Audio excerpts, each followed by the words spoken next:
Things are gonna get crazy!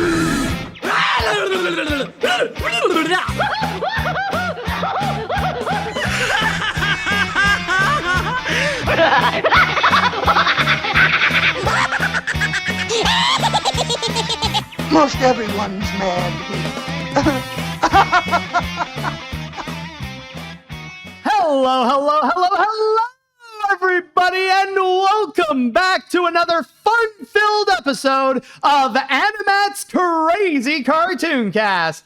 Hey, how are you all doing? I hope you are all enjoying your weekend, and especially to you Americans out there, I hope you're having a blast with your Memorial Day weekend. Rather if you are actually celebrating the holiday or you're just enjoying a nice long weekend. Either way, I hope you're all having a good time and I hope things are doing fine for you. Oh, and on a side note, just want to mention thank you TK for being the new fish to go and kick things off. I can tell you right now, I've been doing well so far. And let me tell you, it's been quite an exciting week that we went through, and things will get a lot more interesting once we dive into that on today's episode. But before we go and get this one started, there is a little bit of a disclaimer, something to go and explain to you about this specific episode that I need to go and tell you all. Now, I know this is a very rare occurrence that I would go and do this, but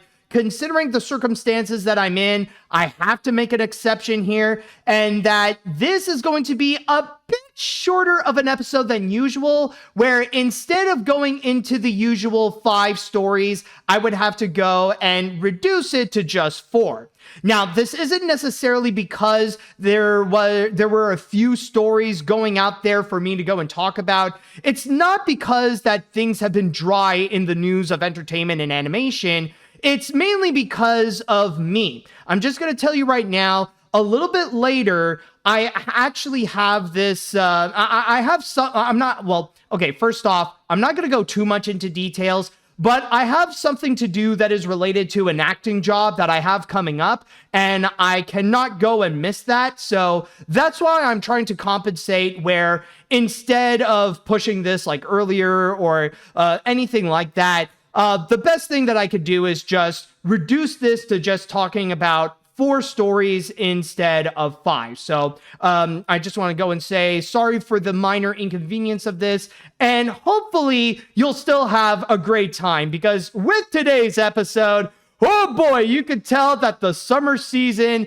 has already begun or is coming extremely soon, like just around the corner, not only because of how intense things got in movie theaters, in a good way, by the way, but also because we got even more trailers to go and talk about. Yes, it is going to be like last time, where a big chunk of this episode, we are going to be checking out new trailers for what's going to be coming up, not just for next month, but for later this year. So, with all that said and done, I would like to now go and ask the chat wall, are you ready for today's episode of AniMat's Crazy Cartoon Cast? Let me hear it, folks. Who's ready for this episode? Let me hear it now.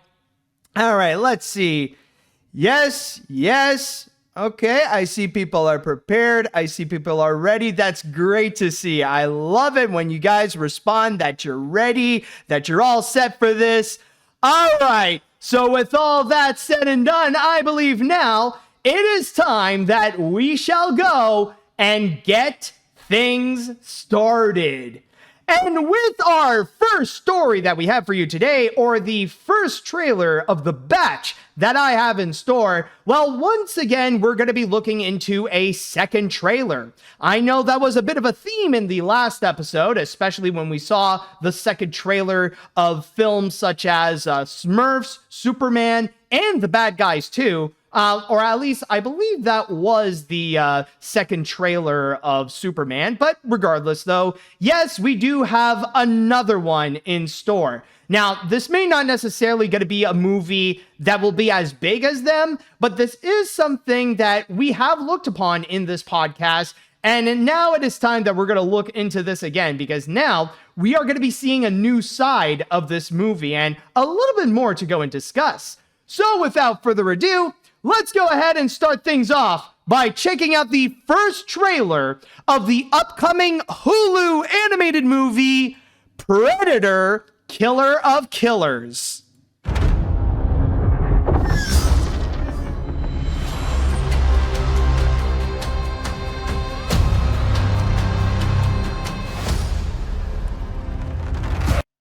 And that is Predator: Killer of Killers, to which the movie is going to be coming out on Hulu and on Disney Plus, depending on where you're from, on June 6th. So that'll actually be coming very soon, which will be next week, or next Friday, technically, as of this episode, or as I am recording this. Now, I did talk about Predator: Killer of Killers in this podcast before, as I have mentioned. I did look into the first trailer of it, and it did look quite impressive, not only giving us a first true taste of the animation style that they are going for, but on top of that, showing us how this is a full-on anthology story set in 3 different times where people have to face the Predator. And when it comes to this trailer in particular, I'm going to be honest, but I feel like this is a better trailer than what we got last time. Because, of course, we did get more of what we liked in the first trailer, more of what is it that left us a really good first impression? Because, of course, like, the animation is still massively stellar, going with that Spider-Verse style animation, with the lower frames, but make it a lot more action-packed. And not to mention, really going ham on the violence, especially with the Predator. I think, like, the big highlight for those who want to see gore and stuff like that is easily when the Predator comes in and fight against these Japanese warriors. Like, yeah, like right over here. So, like, if we just go and have like another quick look.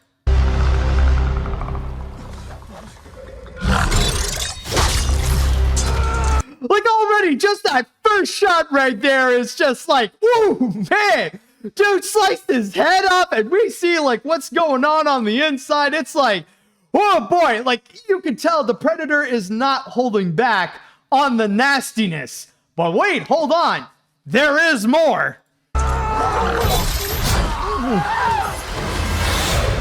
Ooh, the guy who's getting speared, I think he got spared, or at least he got spared in this trailer. I think like we might have seen his death in the first trailer, but still though, like, you could tell that this is a sign in which when it comes to the action, that they're really going to go all out and they're going to really emphasize that R rating. And it's not just going to be from the Predator, by the way. Like, we even see from the beginning with that woman Viking, like right at the beginning when she's like protecting her village, like, where is it? Like, like right over here, like, using the arrows, even using the arrow she got.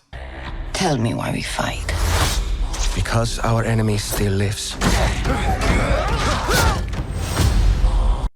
Oh man, like, yeah, you want that kind of intense action. You can already tell that this movie is absolutely going to deliver on that. But I would say, for me, what I find to be the most impressive with this trailer, or the thing that got me a little bit more hooked to this, is actually how they made the story clear. How even though this is going to be an anthology movie looking into 3 different stories set in 3 different eras, like you got the times of the Vikings, you got feudal Japan, and you got World War II, but they all tell the same story. They all have a similar theme of what they're trying to do, but their purpose, however, is a little bit different. Like the Vikings one, like you see this family, or you see like the main goal is to go and protect their family. And then like you see another one, like you see that the World War II one, that they're doing, like the main character in that is doing it for their country.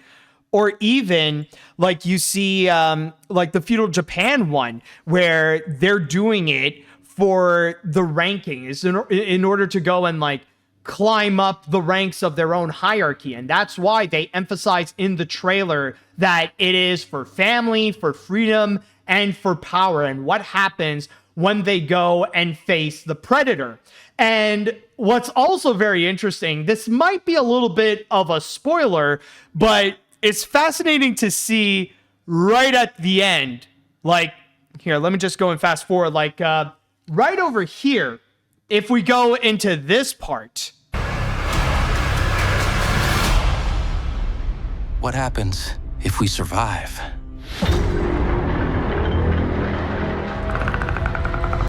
So that is a very good question, right? What happens if you survive an encounter against a predator? Now, either way, you are screwed, because based on what's happening with the World War II pencil stash guy, like, it doesn't look like it's gonna be pretty. And it looks like he's going to be held captive, especially when you see in the back, like, this, like, well, I don't want to say alpha predator. I don't want to go into the alpha beta thing because I know that sounds cringe, but like pretty much the leader of the bunch, the Donkey Kong of the predator crew. Like, just seeing his back and how he, like, in a way he has this cape, but it's made out of spines. Like you could tell, like, this dude is the head honcho. But to go back into the question of what happens when you do survive an encounter against a predator, then it looks like you're going to get captured, and I don't know, maybe you're going to be like enslaved or something like that. But what's very fascinating about it, like, my point with it is that on top of getting like all that intense action in the movie, we're also going to be diving deeper into the lore of the predator, like going into the history of the predators before the movies came out, before like any of the previous movies, rather it be like before Prey or before the Arnold Schwarzenegger movie or before any of those sequels and spin-offs and stuff like that. Like, before any of it, it will highlight what is the predator's role in human history, because from time to time, he'd like to come back to Earth and be like, hello, and just cause a bunch of mayhem. So that is really going to be very fascinating. And I could tell, like, for Predators fans, they're really going to get a lot more out of this one. So honestly, I would say that when it comes to this trailer, the more that I think about it and the more that I see stuff from this, the more that I feel like there is a solid chance that we might have an underrated movie on our hands. Like, this is one that I don't think people should go and skip out on, like, not animation fans and not Predator fans or anybody who liked the Prey movie. This is one that you shouldn't go and skip. I think that, like, there is something cooking going on over here because, again, we already got a lot of the great stuff that we have seen in the first trailer, or rather it be the awesome animation, the great action, and the unapologetic violence that will be in store. But on top of that,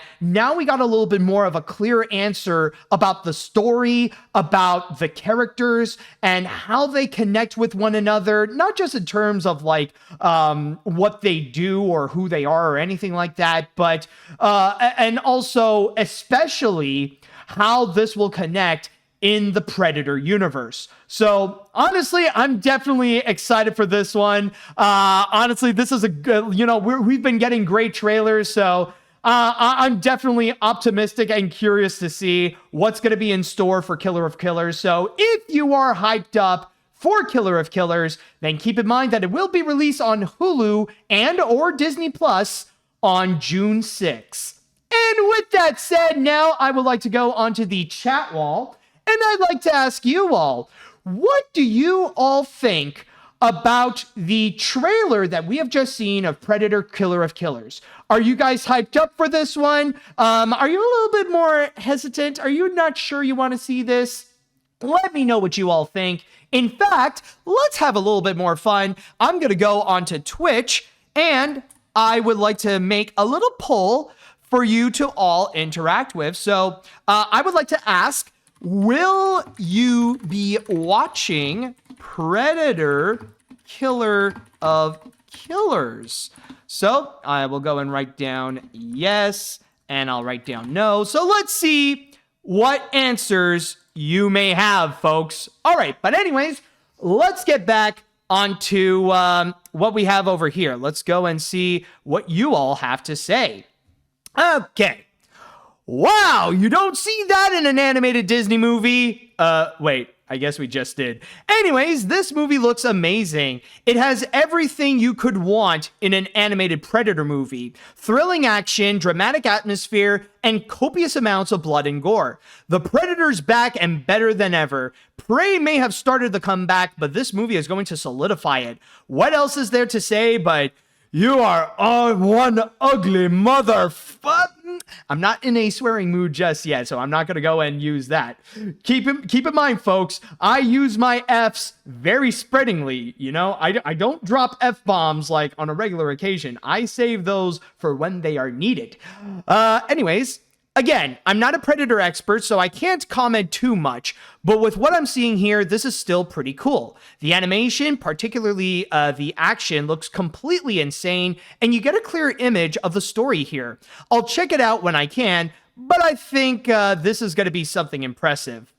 All right, so let's see what other comments we got. Yep, this is an R-rated film for sure, and I'm glad that 20th Century Animation finally has something to work on. In fact, I hope that Disney puts more faith in 20th Century Animation in the future one way or another. Remember, animation is an art form, not a genre. Well, honestly, I know that 20th Animation is going to have some more work in the future. I mean, well, technically, you know that by the end of next year, they do have the Ice Age movie coming up, that 6th Ice Age film that will be coming soon. So I know that with 20th Century, they got a bunch of things in store, but yeah, we'll see with what happens with their next projects. But yeah, this is one I'll definitely be keeping my eye out on. Okay, so let's see. I'll admit I'm not a huge fan of the Predator franchise, but this really shows a lot of promise. Visually, it's really impressive and has some great action scenes, and it looks like it's trying something new, so this has potential. Also, whenever you get the chance, I highly recommend checking out Prey. Oh yeah, I definitely will. In fact, pretty soon actually, considering that, again, it's coming out next Friday, I am definitely going to be watching Prey first, and then I will go and check out Predator Killer of Killers. So that's already in my plans. Maybe I'll do it this week, or maybe I'll do it next week, but it's for sure. I am going to be doing it. Let's see what other comments are there. Anything else people want to go and say here? Oh, actually, before we do, I actually do have the results here. And, well, surprisingly enough, only 60% of you had said that you are going to be watching Predator Killer of Killers, while 40% of you actually said no. So maybe this might not necessarily be your thing, but there is at least some enthusiasm for Killer of Killers. All right, let's see, what other comments do we have here? I only have one thing to say about this trailer. Damn, that trailer was good. And I'm no Predator expert, but this looks insane. The dark Spider-Verse style blood and violence that belongs in an M-rated game, and the action is awesome. You are one sick son of a gun for showing a trailer this good, and I'm happy for it. Well, you are very welcome. All right, okay, this was a pretty badass trailer. Despite the fact that I've never seen any of the Predator movies, this looks like it could be fantastic. The animation is solid, the action is thrilling, and a lot of gore. Overall, this might be something that is another hit for the franchise. Okay, let's see. I think I have time for a few more. I would say that this animation quality belongs in theaters, not on Hulu. Since I'm a casual Predator fan, I would love to check it out since I'm a sucker for bloody violence in movies. But yeah, love to see Disney doing more R-rated animated films. Yeah, but then again, I guess technically Disney is planning a Predator movie that's going to be coming out later this year. I do know that there is another follow-up to Prey that is coming, but they're going to be releasing that on the big screen. Unfortunately, that one will be live action instead of animated like we have just seen in the trailer. But still, though, they do have plans for bringing Predator back on the big screen. And yeah, but even though with that said, yeah, I definitely do agree with you. I would love to see this on the big screen. All right. Let's see. What other comments? I think, well, with how much there is, I think I'll just read two more. Honestly, this is something I don't think a lot of people might not be able to stomach, just saying in my account. I don't watch Predator or anything beyond gore, other than Deadpool, because I'm contradicting myself, but wow, I am impressed. I'm not gonna lie, that looks so awesome that I might actually give it a try. It's more intense than a Spider-Verse movie, and for certain, even I am impressed to try new things to hope that I might stomach. All right. I may have only saw the first Predator movie and the Predator in theaters, but seeing this trailer piqued my interest. The animation is intense, the animation is spot on, and we're getting an actual lore of the Predators. I'm definitely gonna watch it when it's released. Also, imagine a Predator mascot at Walt Disney World. Sure, it might terrify the kids, but I think it will be awesome to see one. You know, I'm just gonna go and say this. It wouldn't be out of the realm of possibility. Like, maybe this is a little bit too intense. I can imagine Disney doing that for Halloween time. Like, maybe for like Disneyland at like the Oogie Boogie Bash or something like that. I don't know. I feel like it is not impossible. The chances may be low, but I could unironically see Disney trying that out. Like, especially for Halloween time, that they could bring out the Predator. Maybe. We'll see. All right. And yeah, I think that should do it for this little segment here. So we're going to go on to our first break. And when we come back, we're going to see a lot more animated action, but we're going to do a bit of trades. This one will definitely be a lot more family friendly. So we're going to be swiping out the blood and the violence with some K-pop. So stay tuned for this. And we are back. Now, on our next story, we got something that is a little bit similar to what we have just seen with Killer of Killers. This is going to be another action-packed animated feature that's going to be coming out in June and will be releasing exclusively on Steam. No, I was about to say on Steam, but no, it is like it'll be on stream. Yeah, like on streaming. There we go.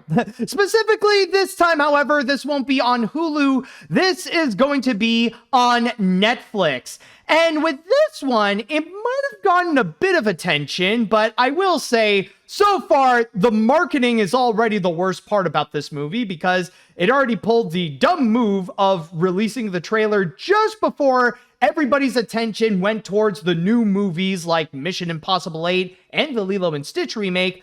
But still, though, I'm not going to go and ignore this trailer because, well, this is going to be our first true major taste of what is going to be in store with this movie. Now, I've already talked about this before a few times on this podcast, but now it is time where we are going to get our first real impression of what is in store with this movie.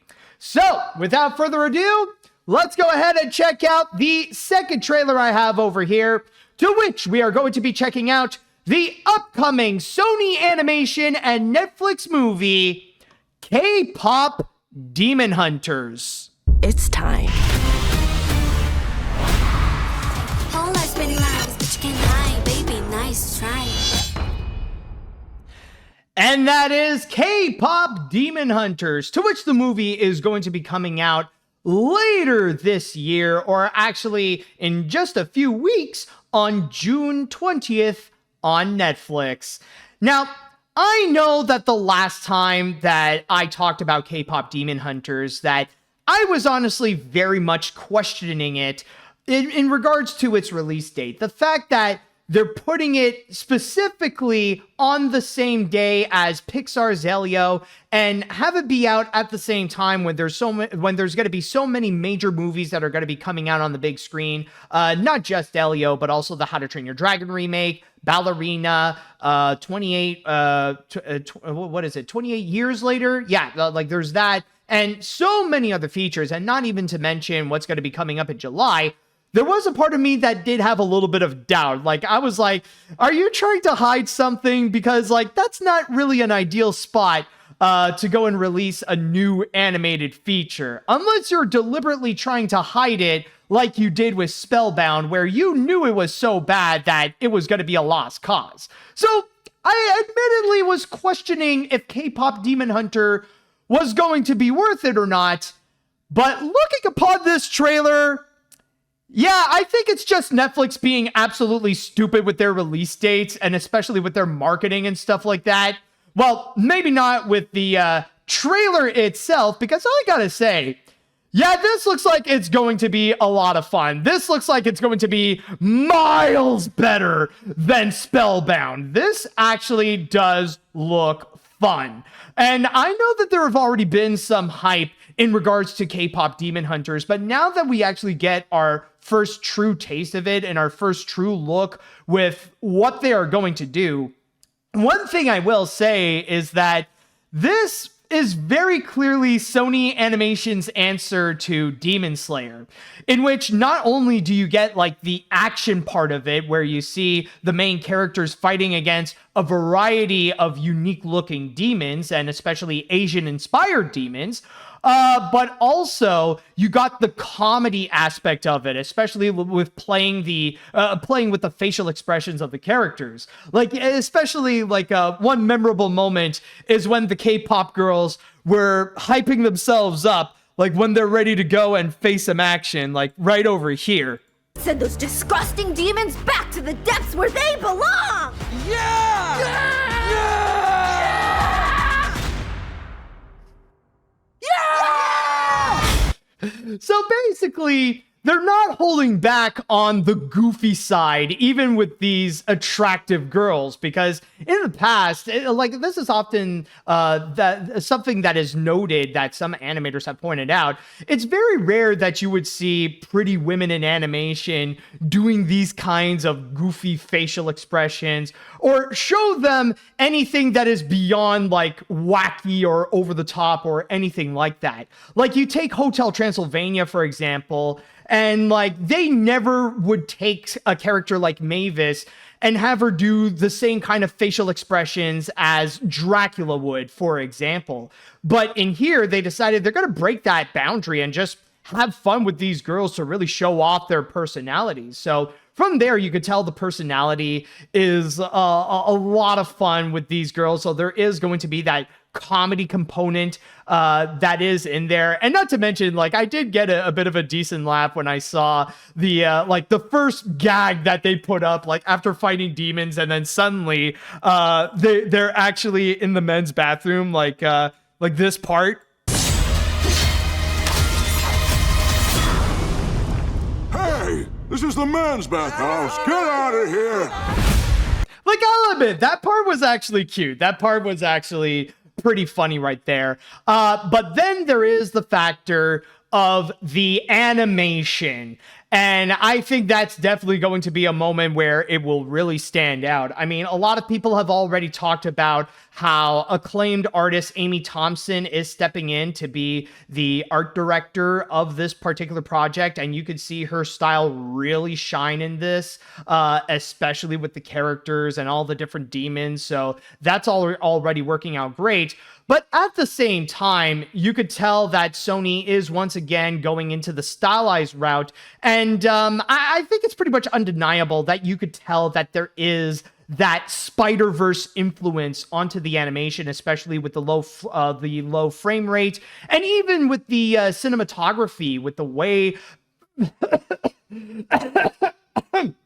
Oh, sorry, I don't know where the fridge that came from. But you could tell also with the cinematography where, like, they really show the shots in, like, the most dynamic way for the action. So you could tell that they have been taking notes from the previous work that they have done on Spider-Verse in order to go and craft onto this. In fact, I mean, like, since it is Sony Animation, I wouldn't be surprised if some people from that team would go and work onto K-pop Demon Hunters in order to go and get that right.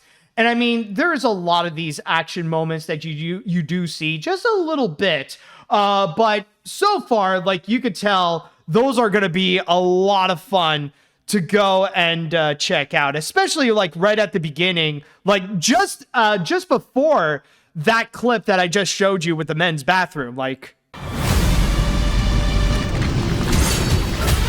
You will be hunters.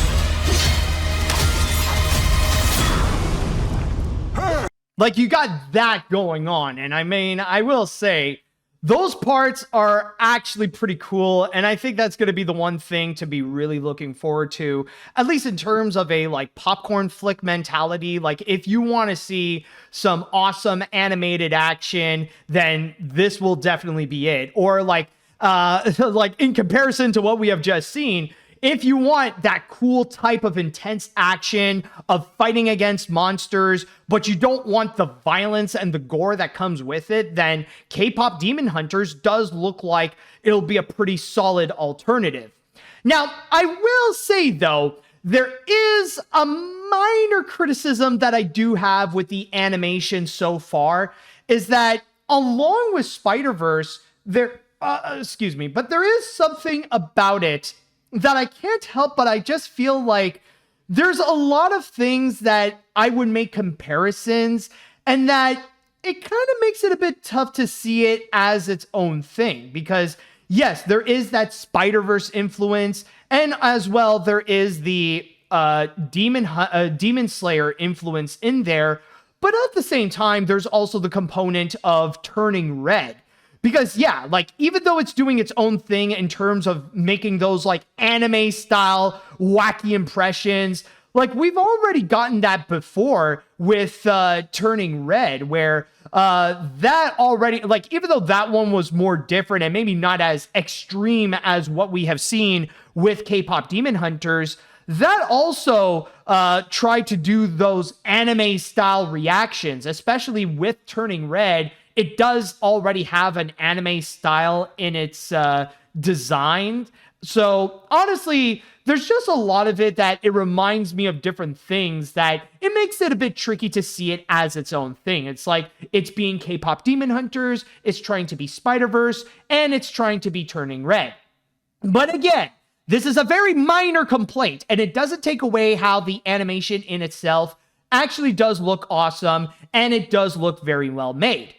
But then I will say, though, there is the factor that I'm not going to call it a criticism, just something that I personally feel like I'm not 100% sure if it's going to completely sell me on the idea of this movie. And that's in regards to the story. And there's something about it that I can't help but feel like it's a little bit familiar, where you got this popular band that's going on, who at the same time also fights demons. But then the demons have this new idea that they're going to go and try to take them down as a pop group. So they become their own K-pop band.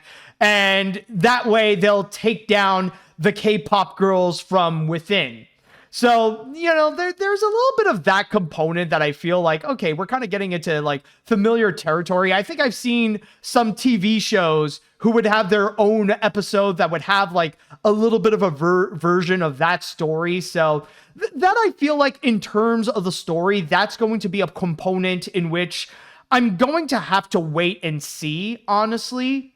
So like, I'm not going to go and call it bad as of yet, but I guess like the worst that I could say about this for now is that I don't know if this is going to be one of the best animated features of the year.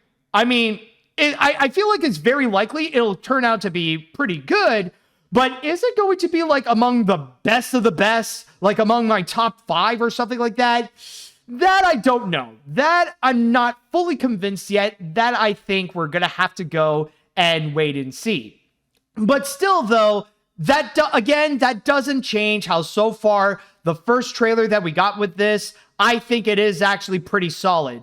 The animation looks gorgeous. It looks fun. They're showing the characters having a lot of fun personalities, enjoyable, like quirky personalities. So they're already likable. They already feel likable.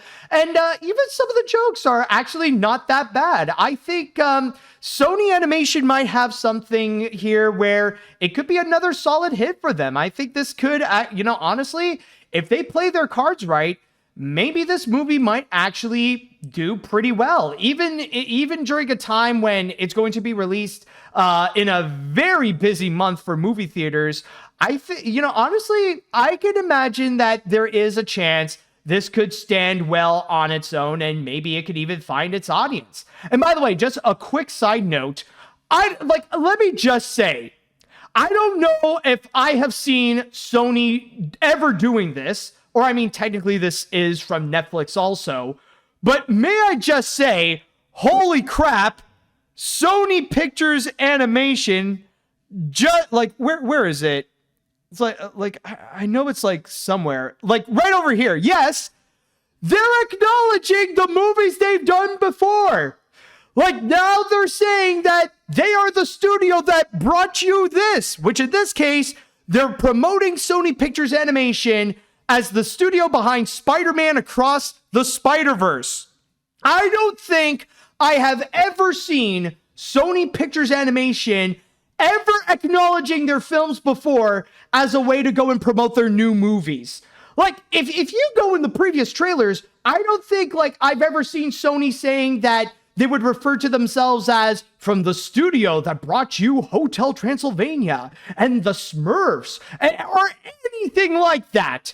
Like, even with the Mitchells versus the Machines, yeah, they acknowledge Spider-Man Into the Spider-Verse, but they only did that to acknowledge Phil Lord and Chris Miller, not necessarily with Sony Animation. So honestly, this is like a massive first, where now they are acknowledging Sony Pictures Animation and they're acknowledging their past works. And now they're doing it with Spider-Man Across the Spider-Verse. So honestly, they are way late in the game in terms of doing so. But I mean, hey, at least it's something, At least, hey, now you remember to go and do that and using your past films to go and promote your new films. But anyways, that's pretty much my comments on KPop Demon Hunters. So if you guys are hyped up to see this movie, then keep in mind that it's going to be coming out on June 20th. And with that said, now I would like to go on to the chat wall, and I'd like to ask you all, what do you all think of the KPop Demon Hunters trailer? Does this make you hyped up? Are you guys excited for this movie? How do you think it's going to do compared to Elio and the other movies coming out in theaters? In fact, let me go and ask you this question again. So let me just go and make a poll here. And I'm going to go and ask, will you be watching or how can I put this? I need to go and ask an interesting question. Not just will you be watching it, or can I don't know. What the fridge not? Okay. Yeah, will you be watching KPop Demon Hunters? So I will go and write down yes and no. And let's see what the results may be on this. And I'm going to go onto the chat wall and see what people have to say. Oh my goodness, this is a name I haven't seen in a while. All right, since I'm back for this episode due to my vacation days off, I have like to comment that this trailer looks awesome. Even though I'm not big when it comes to K-pop music, despite into Korean culture now, but this looks great from the animation, the characters, the humor, the music, and some mythology as well that got me hyped even more as a fan of Sony Animation's recent films. I'll definitely be checking out before seeing Elio and 28 Years Later on June 20th when it comes out. Ooh, okay, someone is prioritizing K-pop Demon Hunters. All right, let's see now. Oh boy, I'm so excited to see K-pop Demon Hunters. I am happy to see the directors of Raya and the Last Dragon and Wish Dragon finally getting their film released on Netflix a week before my birthday. Actually, I just want to go and make a clarification. I do not think the director of Raya and the Last Dragon worked on this. Like, yes, Amy Thompson did work on Raya and the Last Dragon, but keep in mind that with KPop Demon Hunters, she is only a art director, not a full-on director, so just keep that in mind. Anyways, besides the awesome Spider-Verse animation style, man, those expression faces gave me crazy anime vibes. Loving the female protagonists, and it's interesting to see the boy group being the main villains. And I am also excited to hear a new soundtrack from the K-pop group Twice. All right, let's see now. This trailer definitely shows a lot of promise, and it looks very interesting. The animation is visually impressive, the characters have fun personalities, and it definitely looks like another solid and unique film from Sony Animation, so overall, this definitely has potential. However, it still stinks that Netflix is too lazy to promote it because it looks promising. Exactly, I feel like it is quite a misstep to go and release it, like, just before the Lilo and Stitch remake. Could you, like, honestly, I feel like they would have greatly benefited if they waited, like, a week after. You know, like, just wait until everybody got their, everybody got their emotions out and everybody, like, went to go and check out the Lilo and Stitch remake. And then, like, during the middle of, like, this upcoming week, they could go and release K-Pop Demon Hunters. I feel like that would have been a better strategy in order to give, in order to get that movie to have a little bit more attention. But still, though, I mean, like, I don't work in marketing. I don't know how Netflix is doing their things. I don't know. I'm just expressing my opinions. I just think it's not that smart. And, like, from what we have seen in this trailer, it kind of deserved better. All right, let's see now. Take it from an avid K-pop listener. And by avid, I mean a friend from work introduced me to it, and I've been listening ever since. This looks really fun. The visuals ooze anime inspiration, the concept is refreshingly original, and the comedy is really strong, particularly with Zoe, who I stan. While my focus will primarily be on Elio, I'm still gonna shoot for a double feature. Unless Netflix put this up for preview screening, you cowards. Oh my god, I would love to see that happen. But then again, like, wouldn't it get overshadowed by the How to Train Your Dragon remake? I don't know. Anyways, I do see we do have results with the poll here with if you guys are going to be watching K-Pop Demon Hunters. And I will say you are definitely more enthusiastic than you were with Killer of Killers, because 81% of you have said that yes, you are going to be checking out K-Pop Demon Hunters, while 19% of you have said no, interestingly enough. All right, so let's see what other comments that we have over here. All right, okay, this looks absolutely beautiful. I do think K-Pop Demon Hunters looks like something fun.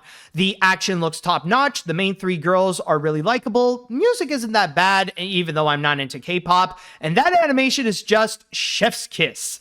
I'm sure this will be great. You know what I'll do? A double feature with Elio, since I want to support both this summer. Awesome, man. You know, hey, that could be the best case scenario. Like, maybe this is a situation where animation fans can look at both streaming and in theaters and they'll be like, holy crap, 2 cakes. Okay, let's see now. Sony needed to make a Spider-Verse movie without having to pay Disney the license fee, and they decided to go all out. This looks amazing. I love everything about this. The animation, the premise, the characters, the music, everything. Why is Sony wasting this on Netflix? It would have made them a fortune in theaters. Like, nobody would want to see Elio if this was playing in theaters right next to it. Also, they're promoting Across the Spider-Verse, but not Mitchell's vs. the Machines? I mean, I don't know, man. I mean, just, you got to take what you get at that point. And I mean, especially with the current situation with Sony Animation right now, it's like, I don't know, like, I've often talked about this, and it does look concerning with Sony Animation's dependency on Netflix in order to keep producing their features. So I mean, like, they're just doing what they can in order to survive in this current climate of cinema. All right, I think I'm going to read one more comment, and then we're going to move on to our next story. Let's see. All right, I'll go with which one should I go with?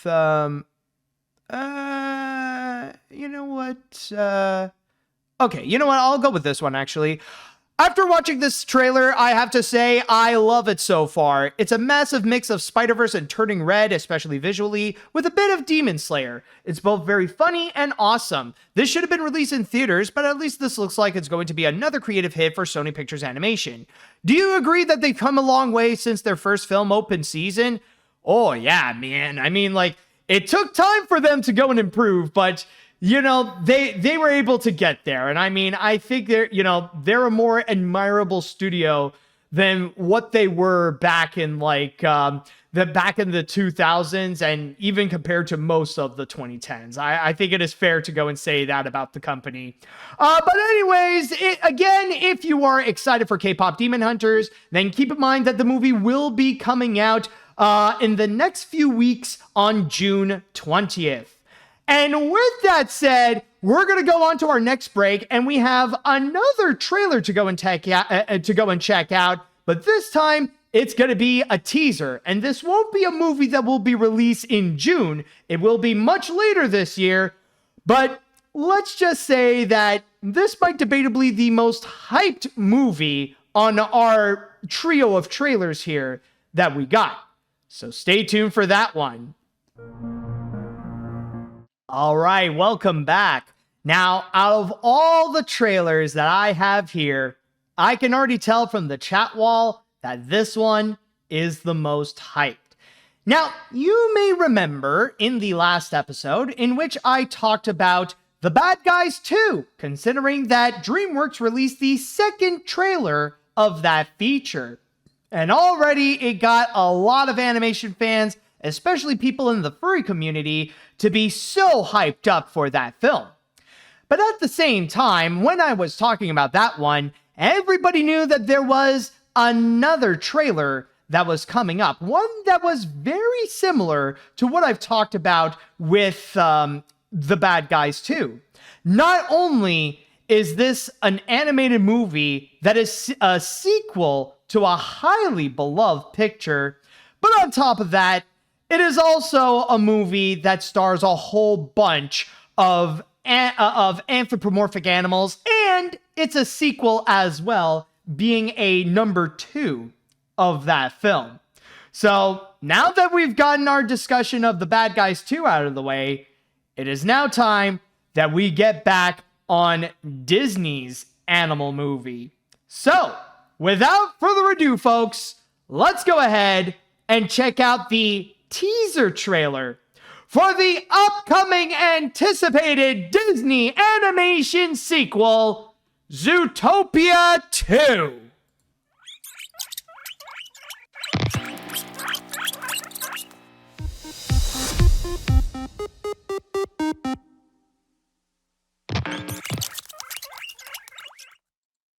Thank you very much, Lemmings. And yes, that was Zootopia 2, in which the movie is going to be coming out in theaters on November 26th. Now, I want to start things off by mentioning something. I remember when this trailer came out last week, and I actually had a discussion with a friend of mine in which he mentioned to me something that is very interesting that I never really thought a lot about, but it's honestly quite true.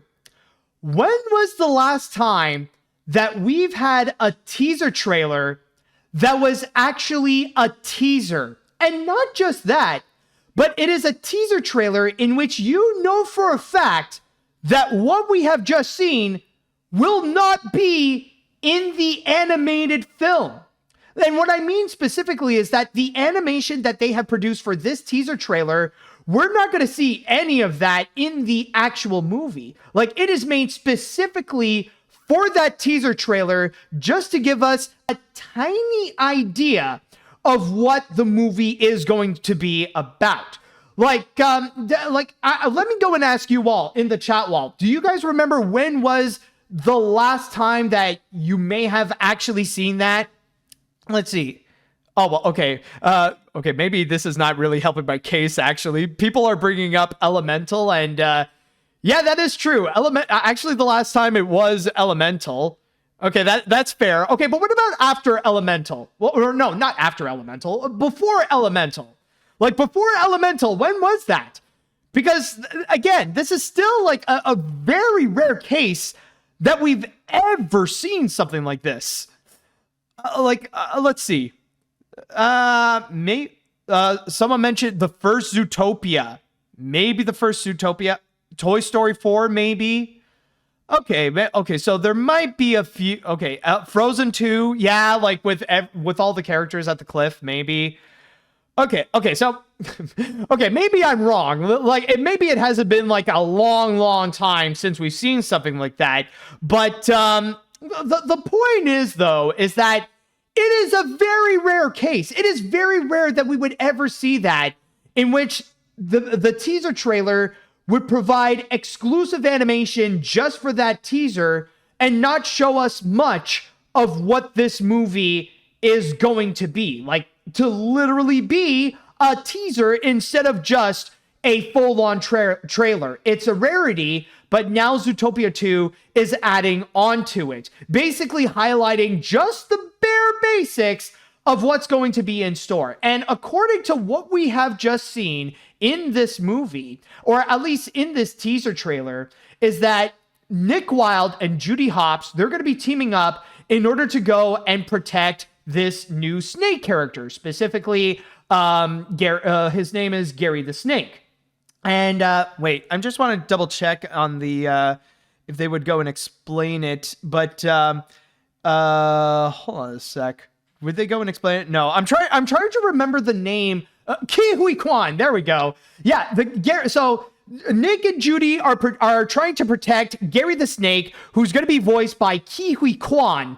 And from there, they're being chased by the police, in which, now it looks like they're going to, like the police is going to turn on them or something like that. So in which, throughout most of the trailer, we are seeing this whole chase scene. So basically, now Zootopia 2 looks like it's going to be a throwback to like many of those like 90s cops films and stuff like that.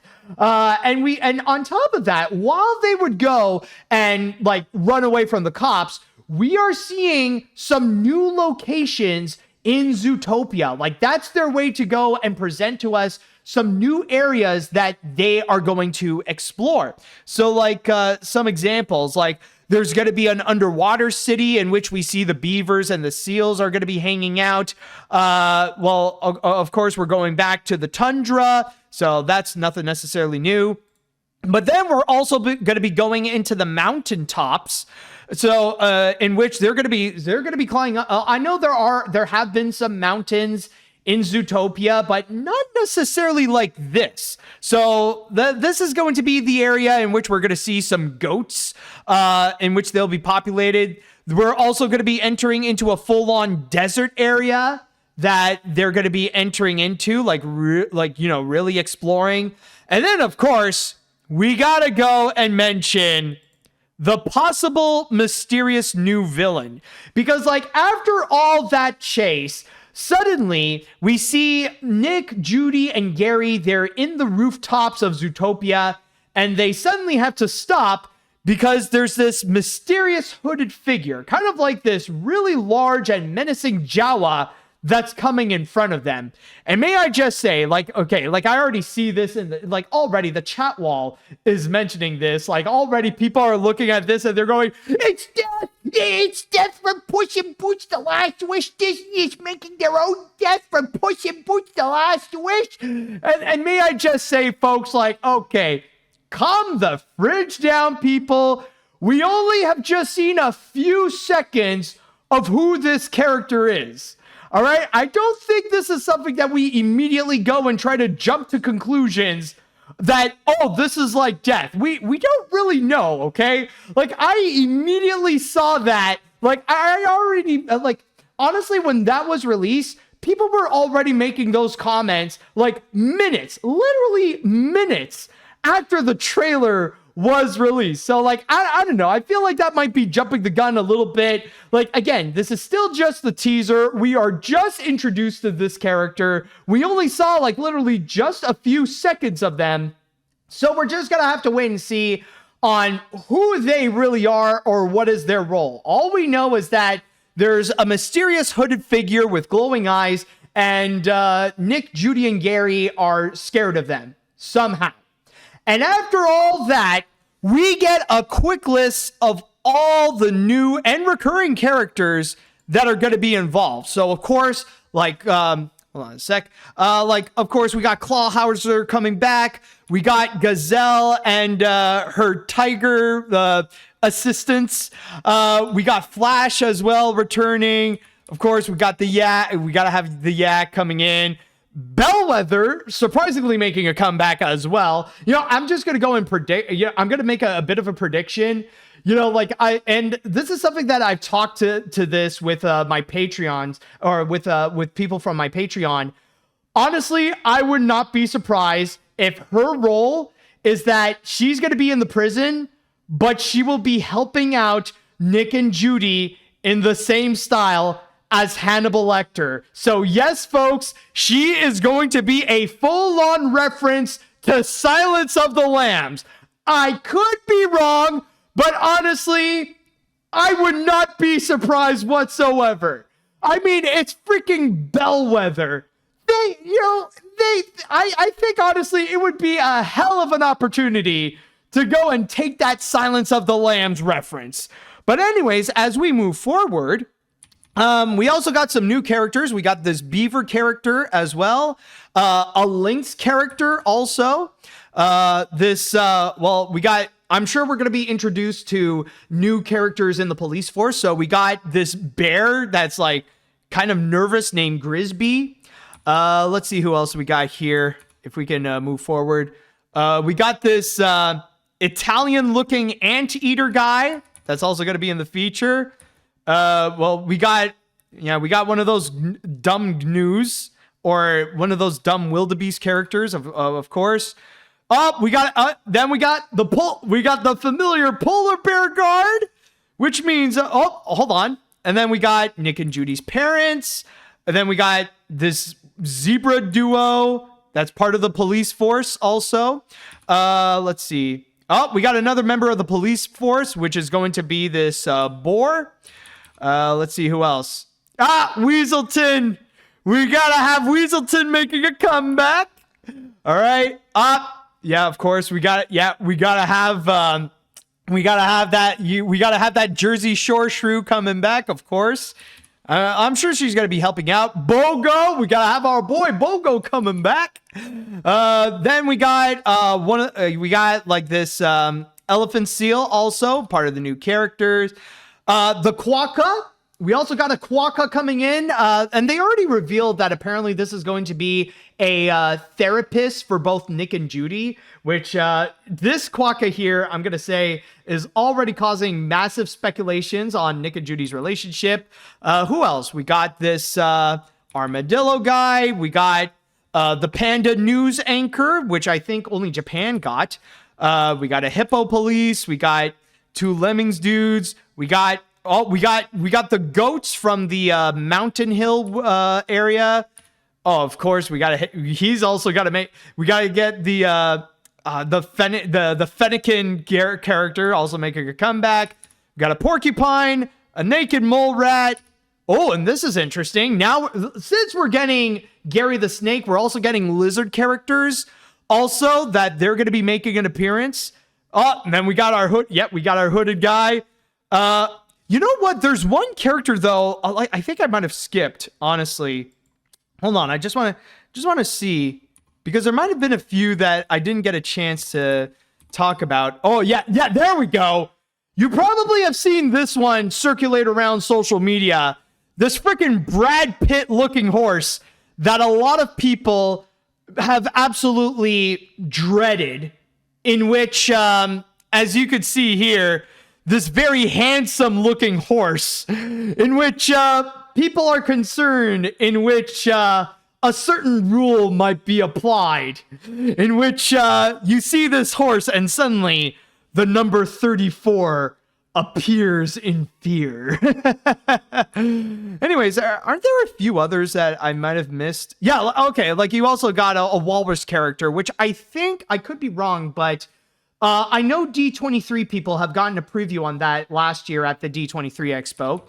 Let's see, any others or yeah, okay, that's pretty much all of them. But all this to say is that basically this is nothing more but a teaser where it only gave us like this tiny hint of what this story may be, while at the same time highlighting some of the new areas of the city that they're about to get into, as well as a quick glance at all the new characters that are going to be in Zootopia 2. So honestly, as a teaser trailer, it actually did its job, and of course, you guys know that I am definitely excited for this, and it's already one of my most anticipated movies of this year, especially with the fact that I love the first Zootopia. Not only is it one of my favorite Disney animated films, but I think it's the best animated movie in the last decade. And seeing now that they're going to be bringing they're bringing another one, that's going to be coming up. And on top of the fact that this is going to be not just from Disney Animation, but from the same team that worked on Encanto, with both Jared Bush and Byron Howard that are going to be directing the movie, as well as Jared Bush writing the script. And we got the producer of Encanto, Yvette Marino, who is also producing this movie. So I think this movie is going to be in great hands, and I think Disney is going to have a real winner on this one. So honestly, this teaser trailer is great, and honestly, I'm very much excited for Zootopia 2. So if you are excited for that movie to come out, then keep in mind that Zootopia 2 will be released in theaters on November 26th. And with that said, now I would like to go on to the chat wall, and I'd like to know what you all think about what we have just seen with Zootopia 2. Are you guys excited for what is in store? Do you wish we could have seen more of it? Let me know what you all think on whatever opinions you may have, whether it be on the teaser or what may come with Zootopia 2. And with that said, now I want to go and spice things up, and I want to go and ask you all in a poll, what is your favorite trailer of this episode? So I'm gonna go and write down Predator, Killer of Killers. Then we also got KPop Demon Hunters. And then we're also going to do Zootopia 2. So go and vote for your favorite, and we'll see what the poll says. Make your choice, folks. Anyways, let's see what the chat wall has to say. All right, so I absolutely love the original Zootopia, and after watching this trailer, I'm so excited for this. The animation is still as good as before, and I really like the new characters and have potential to be interesting, so overall, I am so hyped for this. However, I am hoping this will have a political message like the original, especially in this day and age. We need something like that.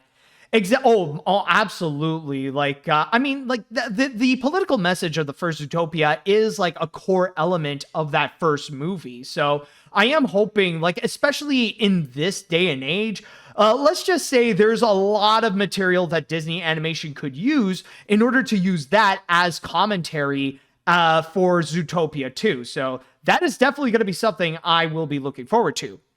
Let's see another comment here. The teaser trailer of Zootopia 2 looks interesting and one of the most unique animation trailers in recent years. I like that it didn't give away too much of what the plot is about, and I'll be down to see this upcoming sequel. This could really be amazing since Encanto, and I wasn't a fan of the latest films like Wish and Moana 2, but this sequel might be good, so I hope it reaches the level with the 2016 film. Yeah, honestly, it sounds like a real big challenge because, I would I know this is a word that people would throw out often, but I would unironically consider Zootopia as a masterpiece. So even trying to be on par with it, would already make it amazing. All right, let's see now. This trailer looks exactly how I expected a Zootopia 2 trailer to look. Peak. I like how the teaser doesn't show any footage to leave the viewer wanting more, but enough to give an impression of what the story is. Plus, the animation is still great. This is going to be a top priority to watch, hands down. Anyways, isn't it cool how if you count Zombies 4 as a real movie, I mean, I don't, but you might, Disney is releasing 2 sequels this year about racial injustice being stopped by an odd couple. That's funny.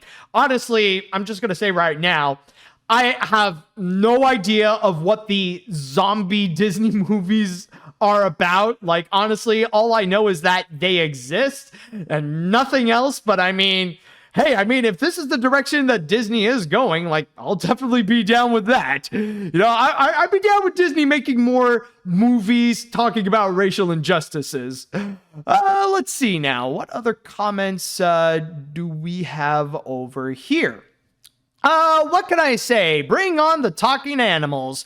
Oh yeah, I'm excited about this one. Sure, it does raise more questions than answers, like why is Nick and Judy protecting the snake? Where are they going to explore? And why is Bellwether involved other than to be silent? Hold on a sec. But I finally get that now. Still have it though. Overall, yeah, I got to see this no matter what. I love the first one, and it's going to be my most anticipated film of the year, like that for sure. Bring it on. And by the way, we got the results of the poll that I made, and very interestingly enough, it is an overwhelmingly strong response to Zootopia 2. Out of the 3 trailers we have seen, I'll just say now, nobody voted for Predator, Killer of Killers.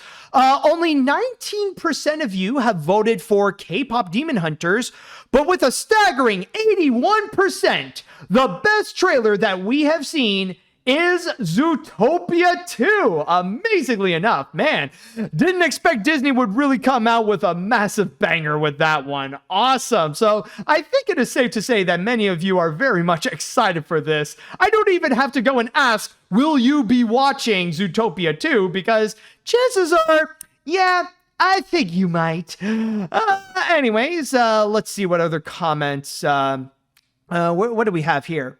Well, this looks like fun. Snakey is a plot point, and Nick and Judy are on the run for the ZPD. Like, how weird and silly is it? Honestly, I do worry that Zootopia 2 won't have the same impact as the original. Like, the original came out at a really interesting time, especially with Disney's new attitude of bowing to the bigots. Bellwether or Lionheart is going to get a redemption arc, are they? I am excited, and for this movie, I am excited for the potential shipping fuel of Nick and Judy. Actually, you know what's very interesting? Out of all the characters like they would go through and list down, maybe like I ended up skipping it, I did not see Lionheart actually. Like, the guy who's supposed to be, like, the mayor of Zootopia, like, he ain't there at all. Like, honestly, I'm kind of surprised. It's like, oh, yeah, he's missing in action, oddly enough. I wonder, like, honestly, like, if if those characters would have a redemption arc, first of all, like, we know Bellwether will be in it, but will Lionheart as well? I don't know. I guess that remains to be seen. Let's see. What other comments? Who else can I go and read? Okay, I did get my first look of Zootopia 2 last year at D23, and I got to reunite with Jared Bush within the first hour of the event, and I told him that I'm sure Zootopia 2 will be fantastic. Fast forward to now, this teaser, while it doesn't show anything, looks extremely promising. Seems like we need to support Gary the Snake as soon as possible. Feels like the reptiles aren't getting proper representation in Zootopia. That changes now. All right. And I already see someone is giving praise. The song in the Zootopia 2 trailer is fire. So apparently, that would actually be a good question. Who's the better music team that you love? Who's the better, who's the better music group? Is it the K-pop girls from the K-pop Demon Hunters movie? Or is it the Lemmings from the Zootopia 2 trailer? Write down who you prefer. Okay. Anyways, any other comments for me to go and check out? Okay. Let's see. The furries are eating good this year. I'm always a fan of teaser trailers of actually being a teaser and not spoil moments in the film. Which, fun fact, Byron Howard storyboarded this just like the first movie. The new location and characters lead to lots of speculations on the roles they'll play and the mysterious villain. Ansem, is that you? Wait, don't tell me Zootopia 2 is connected to Kingdom Hearts 4. Nomura! I don't know. I mean, like, who knows when Kingdom Hearts 4 is going to be coming out? Like, maybe we'll see it, like in 2036 or something like that, whenever they have that ready. All right, I think we got time for one more comment to go and read. So, let's see. Okay. I will admit it's been a while since I saw the first Zootopia, which I did enjoy. And with this teaser, I am intrigued about this film. The new world looks interesting since it looks like they're expanding the world of Zootopia, and the new mysterious figure that they're teasing got me hooked, even if I'm not expecting the villain to be like Death in Puss in Boots 2. So overall, I think this movie could be fun.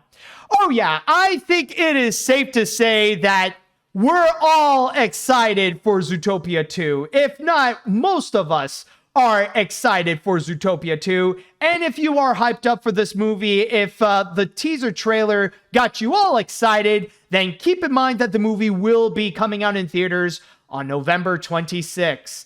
And with that said, we got one more story that we're going to go and look into. Like I said, we're going to make this a shorter episode because I will be busy a little bit later. But when we do come back, we actually have some actual news to go and cover, and we're going to be checking out the record-breaking numbers that have happened this week, especially with some of the new movies, so stay tuned for that. And now, everyone, it is time that we are going to go and cap off this episode with the grand finale. And on this grand finale, we're going to go and talk about something that, honestly, it's been a little while since we've had a discussion about this.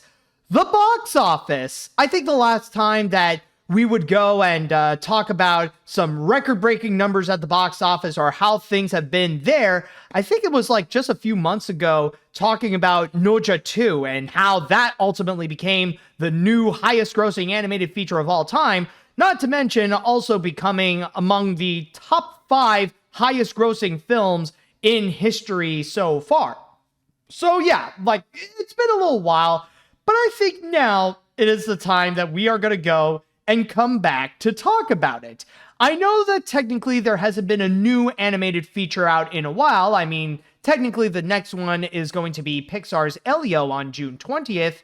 But in this case, however, movie theaters are pretty much making a big comeback, especially with audiences just piling up theaters. Like, I have heard in which there have been some theaters in which they had to kick people out because now they have been sold out in terms of their screenings. Like, they were like in over capacity at that point.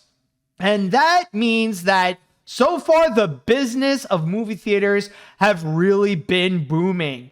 And it's all thanks to the 2 new features that came out on Memorial Day: Mission Impossible Final Reckoning and the Lilo and Stitch remake. And not only did they do extremely well, but they have been breaking box office records. Some that might be a little bit small, and some are actually pretty impressive for what they have done. In fact, let me just go over here. If we check out what happened at this week's domestic box office run during the Memorial Day weekend, and by the way, just to let you know, what I have here is just on the 3-day weekend between May 23rd and May 25th. So, if you look at the numbers over here, the one that is taking the lead, of course, is the Lilo and Stitch remake, making an impressive $145.5 million just on that 3-day weekend alone. Now, that doesn't necessarily mean that it now broke the record of having the biggest opening of the year so far, because I believe a Minecraft movie still had a little bit more compared to what Stitch just did, but still very impressive numbers right over there. This is then followed by Mission Impossible: The Final Reckoning, in which that has earned $63 million. Then followed by some of the older movies, including Final Destination Bloodlines, going down to $19.65 million. Then followed by Thunderbolts, in which that got over $9 million. and Sinners, in which that went down to just under 9 million. Now, if we look into the numbers specifically, especially with the bigger, with the new movies that just came out, they started off very strong. So let's begin by checking out Mission Impossible: The Final Reckoning. And these are so far estimated numbers, by the way. And also, just on a side note, the box office numbers that I'm reading you here, they're from my source on Box Office Mojo.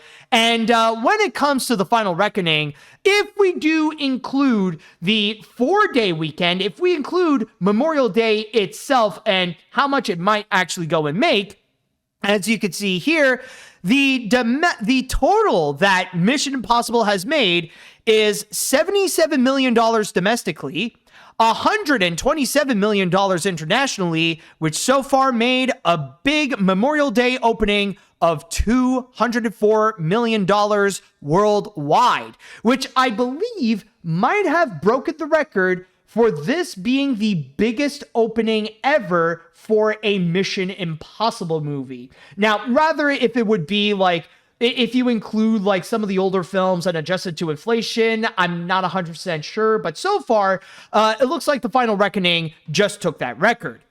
But then you got the big one, Lilo and Stitch.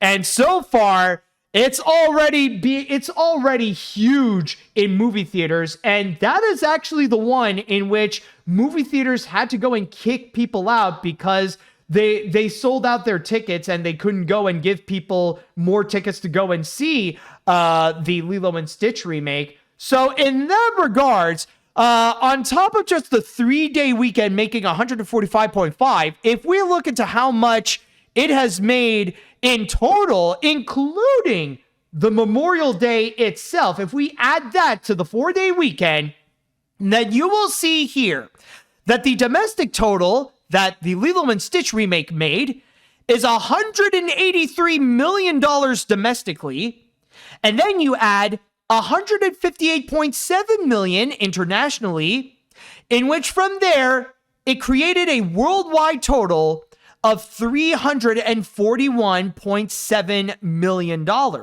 So already, on top of making more money than the original Lilo and Stitch movie, which I'm specifically talking about the 2002 film, and I don't think that would count in terms of like adjusted for inflation and stuff like that.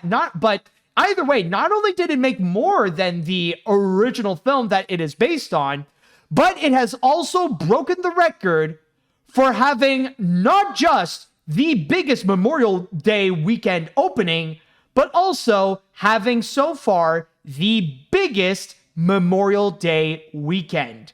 So this is pretty much a big deal. And I mean, this is the kind in which movie theaters are now facing new problems, but these are the kind of problems that they want to go and face. It's now with the fact that movie theaters are just busier than ever because people are excited to go and check out these new movies. And I will say right now that honestly, the timing with both of them, it turned out to be like, they nailed it very well. Not just on the factor that it is Memorial Day weekend and taking advantage of a holiday where people have a lot more free time so they could go and actually check out the movie. So a great opportunity.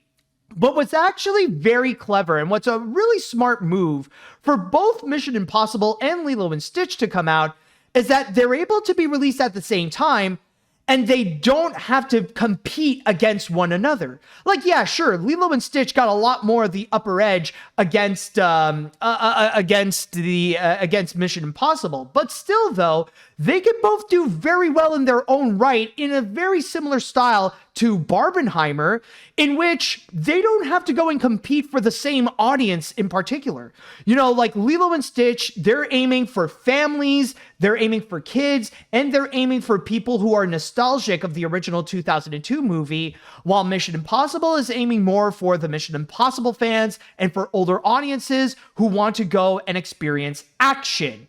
So from there, like, these are two movies that they can live with each other in harmony. They don't have to worry about them competing against one another or like eating each other up, because they're not aiming for the same audiences, which explains how they're both doing very well in their own right. Like, yeah, sure, maybe Lilo and Stitch, yeah, like even though with Lilo and Stitch, it's making more than double than what, than what Mission Impossible has done, at least domestically. But still, though, that doesn't mean that like one is better than the other. From there, like they're both doing very well in terms of their box office run. But specifically, if we do look into the Lilo and Stitch remake, I think it is safe to say that you could pretty much see everything in which, where is it that Lilo and Stitch did right, where the Snow White remake went wrong.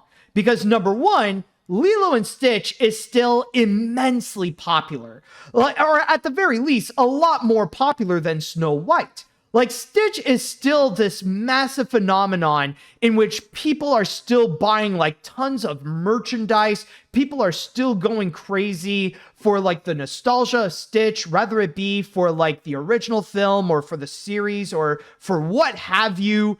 Like, there is still a lot of massive love for Lilo and Stitch. And especially now that it is considered a nostalgic property, that is a massive bonus right there. So already, Stitch's popularity is already far greater than Snow White. So already Stitch does have the advantage. But at the same time, there is another factor, and this might be controversial to say, but Stitch didn't fully alter its narrative as much as the Snow White remake. Like the Snow White remake, what they did, it's almost like an entirely different movie. Like, it's honestly at the point where it's kind of hard to go and consider it as a legitimate remake, because there are very few traces where it actually does resemble like the original Snow White, at least in terms of like things that are beyond like the bare basics of it. But with the Lilo and Stitch remake, I would say like about 80% of it is about the same as the original, with some changes at the same time. So from there, you are getting what people are asking for. It's basically a remake of the original. And from there, I know that is a controversial subject and people are very divided on this, but those who want that, they'll be happy with it when they do come out.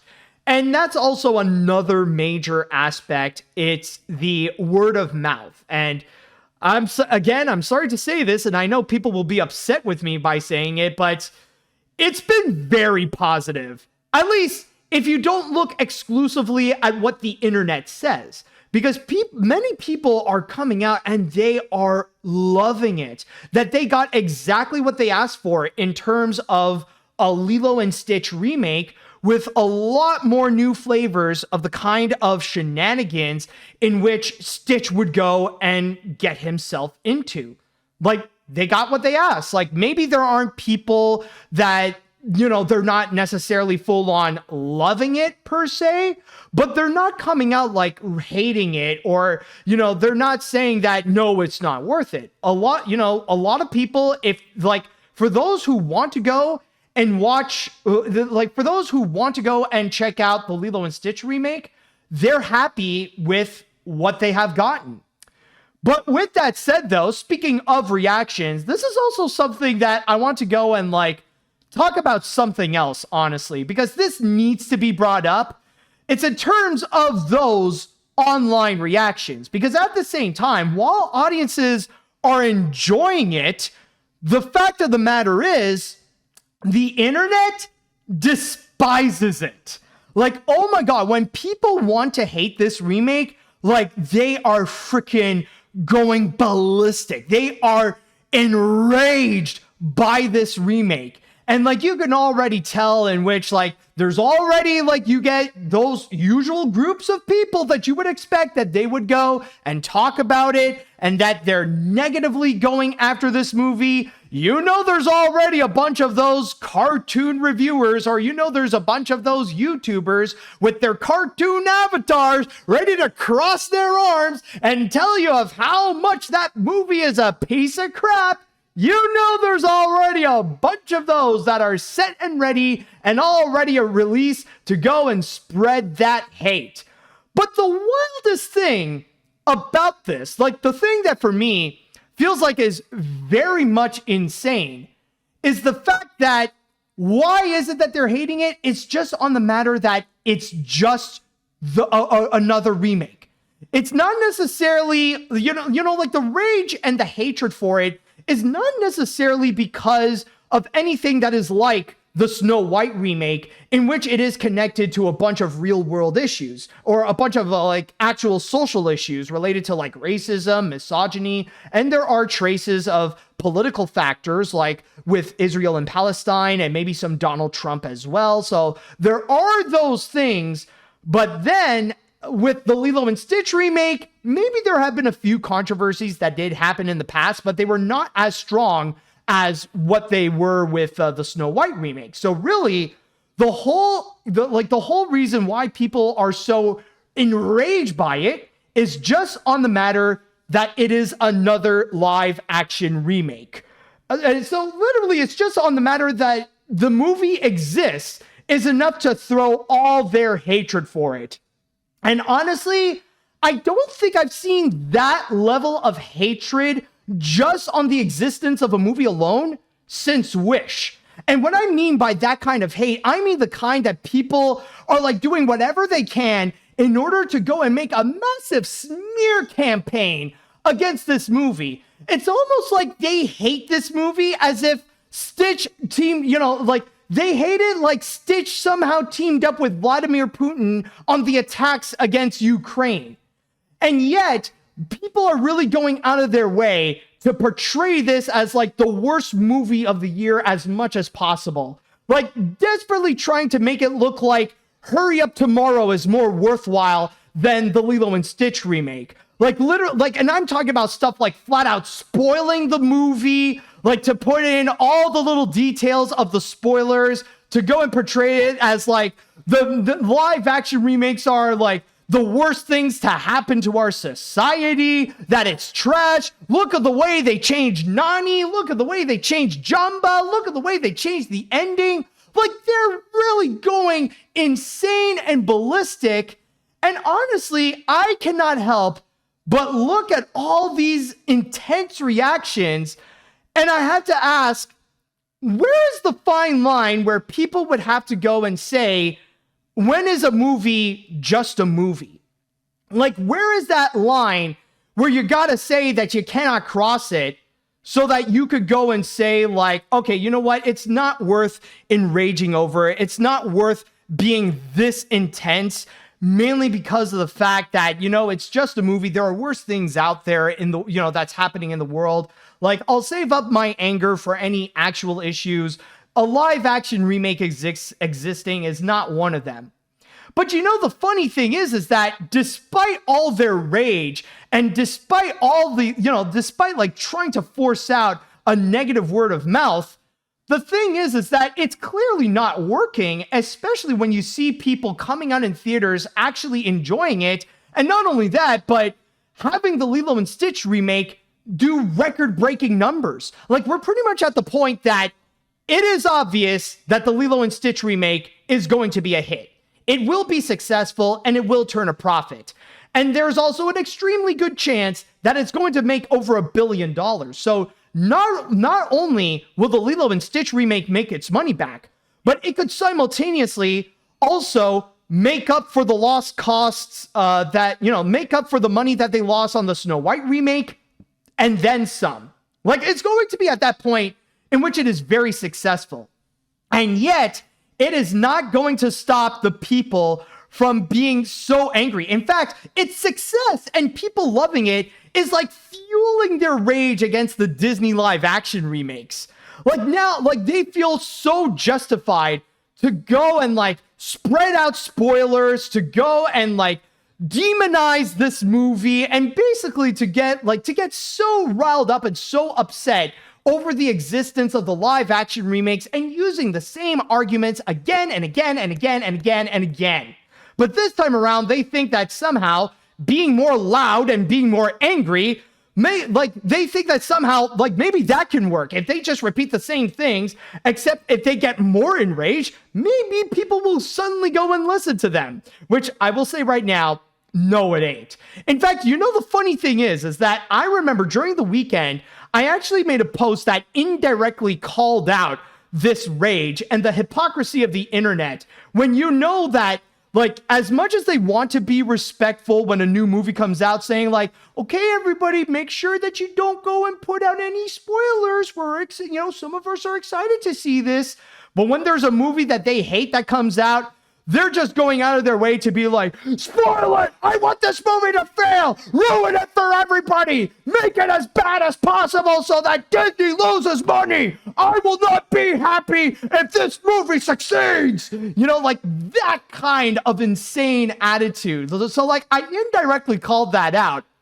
But just today, oh my God, my feed, like I saw like on my Blue Sky feed, it turned into freaking Cirque du Soleil because the freaking mental gymnastics that people are performing, it is just crazy to see people trying to justify their toxic behavior just because it's a live action remake, just because it's another one of Disney's remakes that somehow seems to be okay to go and encourage toxic behavior, to go and continuously attack the movie at any cost, to try to go and ruin it for everybody, to go and try to portray it as like the worst film ever, and to desperately do anything they can in order to go and make that movie fail no matter what.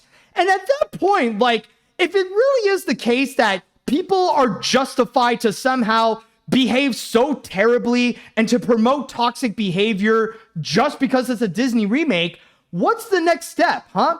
Now that your tactics have failed, that it's a guarantee that the Lilo and Stitch remake will become a hit, what are you going to do next, like to go against the Lilo and Stitch remake?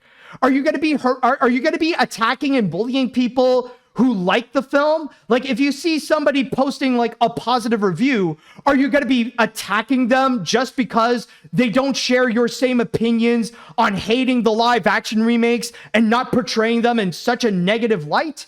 Or are you going to go and like, at this point, are you going to go and harass the actors, including the little girl who played Lilo? Like, are you going to take your hatred of these live action remakes and are you going to go and take that next step? Because honestly, based on the rage that I've seen against the Lilo and Stitch remake, I feel like that could be the next thing that they're going to go and do. I mean, clearly, it seems to be all free game if they're going to go and hate on the Lilo and Stitch remake. And there doesn't seem to be any lines to go and cross if a Disney remake is involved. So at that point, I can imagine those people would not go and hesitate and take that extra step to go after the little girl who plays Lilo. What's her name? Maya Kealoha. So I'm just saying, like, and if you're gonna go and deny it, if you want to go and prove that there is a line somewhere, I'm just gonna say maybe there's a line that you've already crossed way too far. And the thing is that I want to go and try to highlight with all this. And keep in mind, by the way, I'm not trying to go and take anyone's opinion on the remake. Okay, I just want to go and make that clarification. If you have seen it and you don't care, if you have seen it and you disliked it, or if you hate it, that's perfectly fine. Now, if you, like, my only problem is, if you have not seen it and you want to join in on the hate bandwagon and criticize it and attack it, then honestly, no. That's when you're becoming an idiot and you don't know what you're talking about. I've actually seen, like, I've unironically seen at least one person, and maybe there might be a few who actually do think that they've never, that they said that, oh, I don't need to see the remake in order to criticize it and in order to hate it. I'll just look at these video reviews of it, and that's enough to say that I've seen it and that justifies my hatred for it. And in that regard, it's like, nah, dude, honestly, no, you're making yourself look like a complete idiot. But anyways, as I was saying, if you have seen it and you didn't like it or you actually hate it, that's perfectly fine. That's okay. You can have your opinion on it. And I understand that, you don't like this trend of the live action remakes. I'm not a fan of the live action remake trend either. And I'll even say now, even though I got my review coming up, I have some of my personal problems with it as well. You know, I didn't like the way they changed Jumba, and honestly, the way they changed the ending, not really a big fan of it.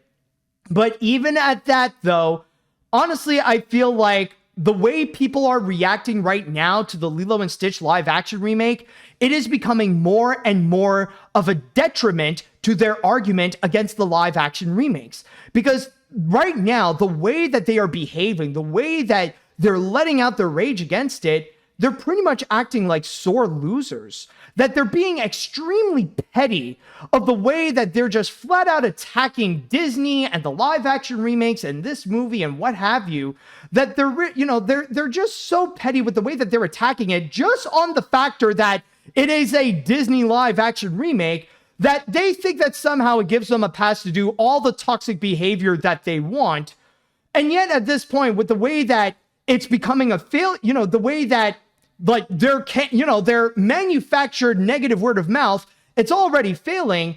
And now you see the Lilo and Stitch remake, it's becoming like now it's like highly popular and it's already beloved by most fans. You can already tell that those people who are really hating on the remake, like there is a like they're acting out of fear. And they know for a fact that hating on the Lilo and Stitch remake, and I'm not saying just disliking it, like full on hating it, they are the vocal minority. They know that it is an unpopular opinion to say, I hate the Lilo and Stitch remake because because it's another live action remake and it's soulless and it's all that kind of stuff. They know they know that it's an unpopular opinion. They know that it is unjustified. And they know that the way they've been trying to explain their reasoning for it, it is cringe. And that's why all they've been doing is just doubling down on their fury. And it's just making things worse because they're making themselves less and less worthy of being listened to. That their opinion just doesn't matter. And that regardless of how these live action remakes are, whether it be like the Lilo and Stitch remake or the Snow White remake, watching those are more pleasant to experience than listening to these petty self-entitled losers on why the live action remakes have been bad and reusing the same explanations for years and years and years and years. Like, it's really at the point where they really are losing their own battle. And that's why I'm trying to say this as a warning, that you have to be more mindful about your behavior and maybe even be a bit more compassionate towards those who actually do like it. I mean, how else can you explain why these live action remakes are still popular and why there are actual people out there who are excited to go and see this and that they come out enjoying it? You have to realize that is the reality. But if you're going to be stuck in your own little mindset that these live action remakes are evil and it's only acceptable to throw your hate at Disney, then honestly, you're just going to flat out fail. I mean, this is the whole thing. Like, this is exactly why. I know I brought this up a few times before, but this is exactly why the Disney hate feels like it parallels more and more exactly like how I was towards Sony Pictures Animation. That people are not learning the same mistakes of what I was doing, and now they're doing it again towards Disney, and now it's really starting to bite them in the ass. That really, they're just becoming a lot more of a joke, and that no matter what problems the Lilo and Stitch remake has, watching that movie is a lot more desirable than actually listening to these people. All right, so there might be a chance, I'll warn you right now, that maybe at this point, there might be a commercial that might go and occur during the middle of this. But again, I don't really have a whole lot of time left. So I'm just going to go and do it right now. And I will go and ask you all, what do you think of the success of the Lilo and Stitch remake, and especially in terms of the reactions? And if you have seen the Lilo and Stitch remake, what do you all think about it? All right, so let's see. I have yet to see the Lilo and Stitch remake, but will see it tomorrow as I was out of town for the weekend. But I have seen the last Mission Impossible movie, and it was good, but not on par with their recent films. It is a pretty big deal for this record-breaking Memorial Day weekend, given Tom Cruise and Stitch are trying to save movie theaters, regardless of criticisms of their respective films, unlike Minecraft. But this is good for theaters. Glad I made it back to the episode. Hey, I'm glad to see you back, dude. Even though it could be just temporary. I mean, hey, it's always fun to see some familiar names return. All right, so let's see. I actually did Barbenheimer type of screening of Lilo and Stitch and Mission Impossible. I would say that I actually thought the Lilo and Stitch remake was pretty decent, and that CG Stitch looks pretty good. While the final Mission Impossible movie was a great send-off to the saga. So yeah, I had a great time last week watching the two new films. This summer is going to be big. Also, a friend of mine did work on this movie who's good friends with Charlie the Film Snark. Ooh, awesome, dude. Let's see now. This is definitely a big win for movie theaters. With Lilo and Stitch, I don't think it's a surprise given the popularity of the original, and it's more nostalgic compared to Snow White. Not to mention all the marketing that was poured into it. Stitch can literally fart out money whenever he pleases. And it's a guarantee it will most likely make over $1 billion at the box office. Also, I'm looking forward to your review of the movie. Yep, that's going to be coming soon. In fact, I'm just going to be teasing this right now. But I feel like eventually, down the road this summer, there's going to be a question. And I want you all to think about this. Will the Lilo and Stitch remake make more money than the 2019 Lion King remake? I feel that's going to be a very fascinating discussion that eventually we'll have to get into. Anyways, what other comments do we have here? Just want to go and double check. Oh, you know what? Someone literally called themselves Stitch. So let's go and do this. With the huge popularity that this remake is receiving, that a potential sequel is at least in discussion, I won't be surprised that Disney would like to turn the live-action Lilo and Stitch into their version of Paramount or Sega's Sonic the Hedgehog movie series, like bringing in popular elements with characters like Dr. Hamsterville and the other experiments like Angel, Reuben, Leroy, and Sparky into live action. What do you think about that, Matt? Honestly, I've heard those discussions, and I feel like it is most likely. Especially, I'll even say this. This might be minor spoilers, but there was a point at the end of Lilo and Stitch, or during the climax, they did actually do a little bit of an Easter egg or a reference to some of those experiment characters. Like you see a little bit of Angel, and you see a little bit of Sparky and stuff like that. So I'm sure that's going to be happening in the future. Let's see, what other comments? Let's see. I did not see the Lilo and Stitch remake, and I don't feel like I'm in the mood of seeing it, especially Jumba's character's assassination, but I'm surprised that it did really well financially. I'm sure it'll be a huge hit in the long run and to help pay for the losses of the Snow White remake. That's all I could say, so I don't know about you, but I'm turning 22 this Saturday. Ooh, happy birthday, dude. Or at least happy early birthday. But yeah, the thing is that if you don't care about the Lilo and Stitch remake, if you don't want to go and see it, then don't talk about it. Then just don't go and watch it. Instead, instead of focusing your attention on throwing all your hate on the live action remakes, why don't you throw your attention to be more supportive towards other films that need it? Talk more about Mission Impossible, or talk about your hype for other movies like K-Pop Demon Hunters. Try to do something else. Like, give out more positive energy so that people can actually listen to you instead of acting like a self-entitled brat when hating on the Disney live action remakes. I'm just saying. Cool down your anger, because people don't want to listen to angry people. Let's see now. What else? Okay, fun fact. Both these movies were released on my birthday. I didn't see Mission Impossible: The Final Reckoning, though my mom is interested in watching it since she is a fan of the franchise. But I did see the Lilo and Stitch remake, which I thought was really fun. However, the hate for the remake feels overblown, especially with people hating it without seeing it because it's a Disney remake. Seriously, go watch it first, then put out your own opinion. It's not that hard. Yeah, exactly, man. Honestly, it's the kind of, seriously, as I said before, you have to watch it if I'm going to take your opinion seriously. If you think you're justified in, I'm not going to watch it, but I'm going to criticize it and attack it anyways because it's a Disney remake. No, don't. No, all you're doing is making yourself look like a freaking idiot. Okay? Nobody listens to angry people, and nobody listens to freaking idiots. Nobody listens to idiots either. Just go. I mean, okay, I know some people might some people might do a counterpoint because like people are listening to Donald Trump, but the point is, if I'm just saying, at least on my end, if you're not going to go and put up the energy to go and watch the movie, then you have no right to actually go and talk about the movie as if you have seen it. No, watching a couple of video reviews on YouTube is not enough to say that you have seen this feature, okay? No, you don't actually know how things are with live action remakes as much as you may think it is. Let's see now. What other I think I only have time for one more comment and then I'll be out actually.